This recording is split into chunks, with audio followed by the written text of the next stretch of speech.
The first time I heard about it was we were in a college party, okay, and we got this mail that Janssen in brackets they had written J&J is coming to campus tomorrow.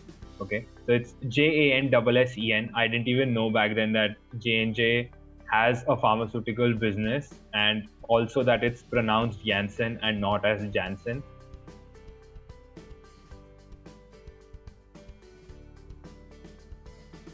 Hello everybody, welcome to another episode of D2C Chronicles. Today we have with us Shrey Arora.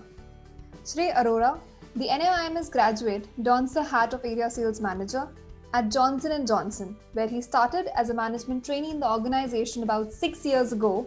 He has paved a place for himself at J&J over the years. Let's hear from him his success story and how his experience of working at the organization has been.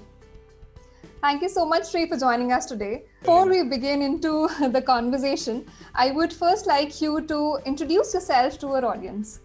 So this is Shrey here. I work with J&J currently as an area sales manager in the Mumbai metro area. I handle Mumbai for our consumer business, while I have started my journey with J&J in 2014 as an intern while I was doing my MBA at Narsingh Munji Institute of Management Studies, Mumbai. So that was my first stint with J&J as an intern back in 2014 when I interned with the pharmaceutical organization of the sector, which is Janssen. Post that, I got a full-time offer with J&J and I joined them in 2015 as a management trainee. For the first 15 months, it was a management trainee stint where the first 12 months, it was a sales stint where I was put on the field. And the next 3 months, we were given a marketing project. Post that, I joined the metabolic team or the diabetes portfolio in the pharmaceutical side of the business. And there I was managing at first a brand. And when I last left that role, 5 brands in that entire portfolio till December of 2020. From January, I have switched sectors. I have moved from pharma to the FMCG business into consumer and from marketing to sales, handling a team here for the consumer business. And this is what I do currently. Before my MBA, I did my engineering from IP University, Delhi. And that's a bit about my professional background. On the personal front, I am a fitness enthusiast and also a football fan. So yeah, that's about me. You've described your entire trajectory so well. We would like to know how your journey at J&J began initially. The first time I heard about it was we were in a college party, okay, and we got this mail that Janssen in brackets they had written J&J is coming to campus tomorrow. Okay, so it's JANSSEN. I didn't even know back then that J&J has a pharmaceutical business and also that it's pronounced Janssen and not as Janssen.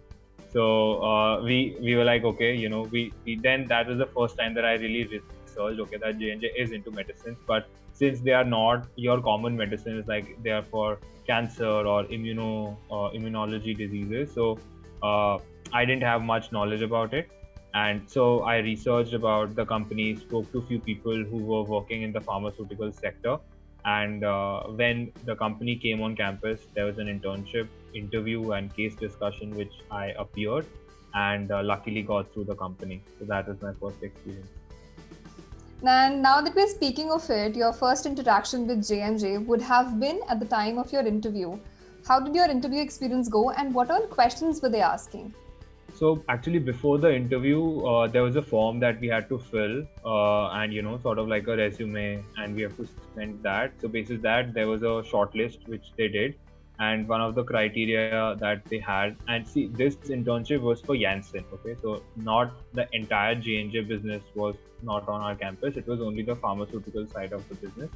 So they first of all also looked at whether the candidates had a science background because we were going to sell medicine. So that's why all the commerce graduates did not get a shortlist in for this interview. So the first step of this process was a case discussion. We were given a case and instead of a group discussion wherein we are discussing GK or an abstract topic, it was a live case that we had to discuss about medicines or something related to the ethics that we had to talk about.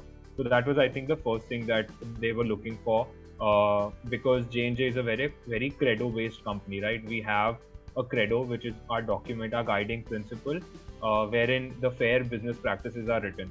So the first thing that they look forward to is whether the candidate has the mentality to be able to implement credo in their daily life. So that's what they want to understand through the case discussion, and also bit of knowledge about the pharmaceutical industry or the healthcare industry. And after that, there were 2 rounds of interviews. Uh, and basically it's about your resume, what you have done in the past. So there was a chemistry quiz that I had taken part while in my school, so there was a lot of questions on that because it was related to science. And then very big picture stuff, that why do you want to go into pharmaceuticals, why healthcare. So you need to have that knowledge as to why it aligns with your career goals. So I think that's what they were looking for, and that's how my interview went. Okay, I'm actually very afraid of the very last question. Whenever I'm asked this, that why do you want to get into this particular organization? How did you answer this question? And did you specifically want to get into the pharmaceutical company, or was it just by chance? So I did not have any exposure to the industry before J&J. So obviously it was not something that I was preparing for or I was keen towards. Uh, but I knew that healthcare in India is definitely going to become a very big thing in the future, because as the country progresses, people spend more on healthcare. Like, it's the first thing that they spend on when they get money, right? So, and plus it's a recession-free industry. So we had seen the recession of 2008, and I knew that healthcare was one of the sectors which would not be impacted. And going forward, as the middle class income increases, the expenditure that people have on healthcare increases. So these were few reasons that I wanted to be in healthcare, but specifically in J&J, because obviously while growing up, we had all heard about the company. Like, there's not even a single person that I know that may not have used a J&J powder or a J&J talc, or everybody has some of the other memories with the company, and not just in India, anywhere throughout the world. So it's that brand name you get associated with, right? You're part of something which is much bigger than yourself.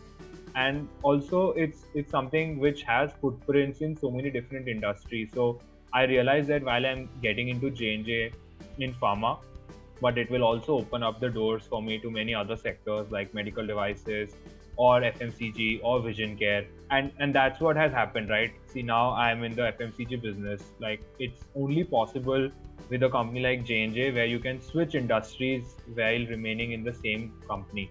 And also the global footprint that they have. I know that, and say in the future I want to settle maybe in a different country, there is a J&J office there.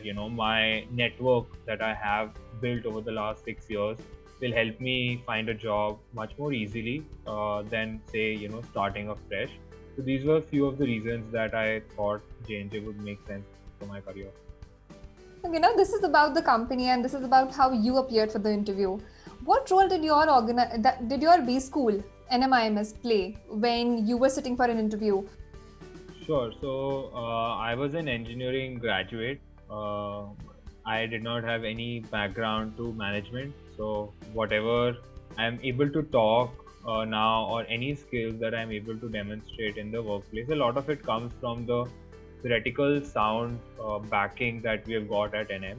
And the fact that it's in Bombay, it helps a lot because we're able to connect with the industry much more than being present in any other city. So we used to have frequent interactions with the industry, wherein we used to learn what can we really apply in the real world. Like, we are taught here theory, but what is the practicality of it? I think that's where we were really taught in NM. When you got your internship and when you got your PPO from J&J, did you have to do something special to get the coveted PPO? No, see, I think everybody puts in effort during their internship, right? So I would not say that my effort was more than anybody else's who did not get their PPOs. But so it's just that you have to be thorough in what you're presenting, and for that needs a lot of background work, which may not be visible in your final PPT, but it comes in your confidence. So I knew that because I had researched 350 doctors, which was much more than the expectation of my mentor, that confidence was coming in my presentation, which my seniors could see. So I think that's what really counts, is the effort that you put. And also in a company like J&J, it also matters um, whether you are able to interact and leverage the knowledge of others. So during our internship, we were often asked to go to seniors that may not even be associated with the project, to interact with them, to understand or to show them on what we are working on, to get their ideas. So things like this are really encouraged, and somebody, because J&J is a very networked organization. So these skills, if an intern shows, that means he will also be able to survive much more, or she will be able to survive much more in the organization later on. So I think that's also something which really helps. What do you think are the crucial skill sets required by a student to get placed at J&J? Well, I got placed in the pharmaceutical business, so some of my answers may, or some of this answer may be biased towards that, but definitely an interest in healthcare will, because as J&J, we are the world's biggest healthcare company, right? So you have to have that inclination towards healthcare as a sector to begin with.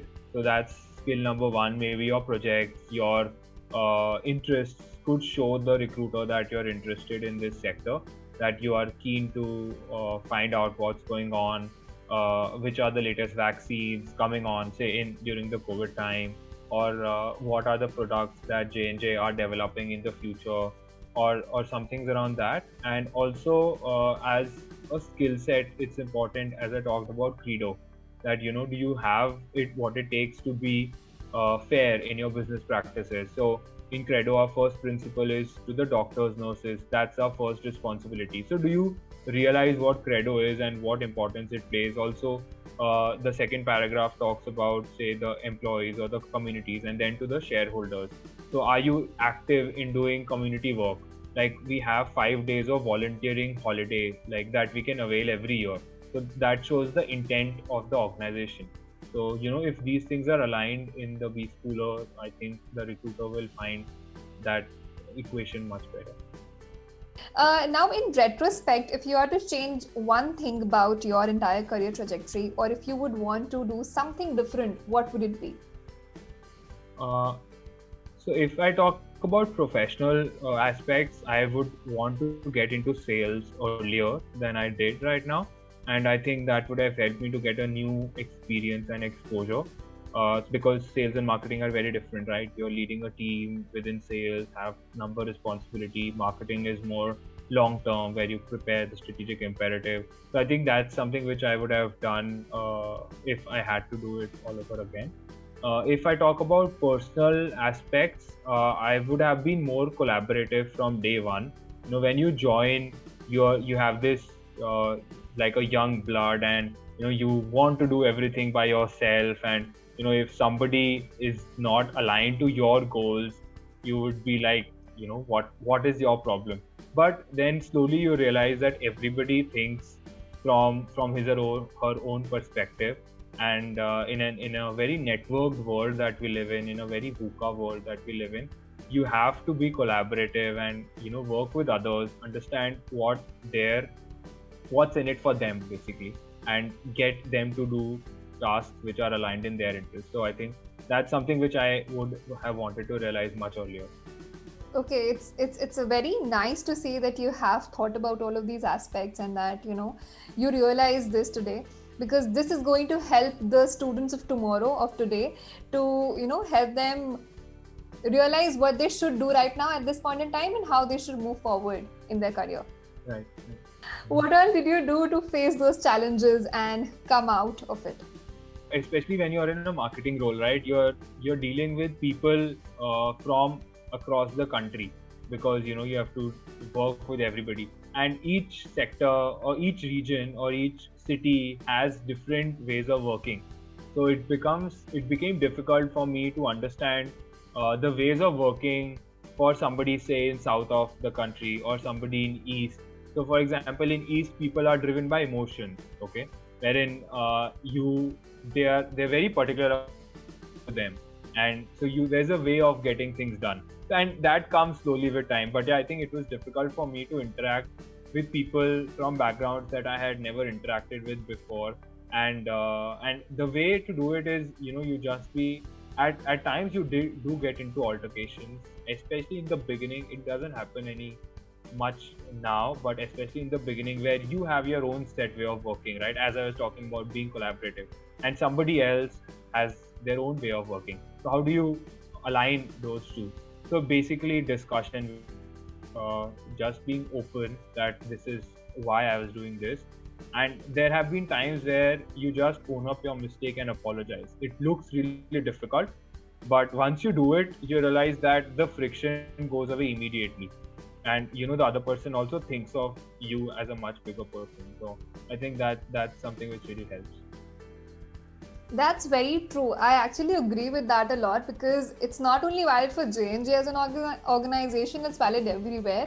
You need to be open about what you're doing in the company, and also you need to apologize for mistakes or a little bit whatever happens here and there. It's always better to apologize Or talk it out beforehand with the than other face person. repercussions. Yeah, exactly. Okay.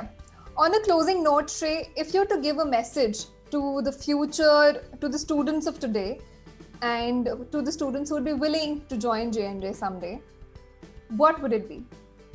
So I think J&J might be one of the very few companies that can give you that exposure of working in different industries, like we talked about this.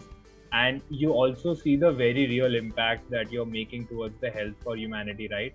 So it's not just your work which is bringing you that money, but also the impact that you can see on so many millions and billions of life around the world. And it's a very fun place to be in, and it's a place where everybody respects your opinions and your decisions. So welcome to J&J, and look forward to working with all of you.